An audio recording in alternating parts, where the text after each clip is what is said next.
যশোরে বিয়ের প্রস্তাব প্রত্যাখ্যান করা এক গৃহবধূকে অ্যাসিড ছুড়ে দগ্ধ করার অভিযোগ উঠেছে। এ সময় দগ্ধ হন তার মা ও 8 বছরের ছোট ভাই। বৃহস্পতিবার রাত 8:30টার দিকে ঝিকরগাছা উপজেলার গদখালীতে এই ঘটনা হয়। ভুক্তভোগীর স্বজনরা জানান, 4 বছর আগে স্বামীর বাড়ি ছেড়ে ছেলেকে নিয়ে বাবার বাড়ি আসেন রিপা খাতুন। পাশের গ্রামের জসিম দীর্ঘদিন ধরে রিপাকে বিয়ের প্রস্তাব দিয়ে আসছিল, কিন্তু রিপা প্রত্যাখ্যান করলে জসিম ছোড়ে অ্যাসিড। এ সময় দগ্ধ হন রিপা, তার ছোট ভাই ইয়ানুর, মা রাহেলা খাতুন। গুরুতর অবস্থায় তাদের নেওয়া হয় যশোর জেনারেল হাসপাতালে। এই ঘটনায় অভিযানে নেমেছে পুলিশ।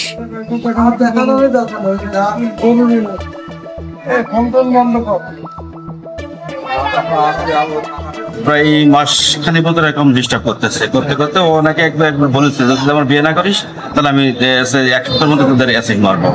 বাইরে থেকে দাঁড়ায় জ্বালানা দিয়ে হাত ঢুকায়, হারপিকের বোতলে করে নিয়ে আসছে।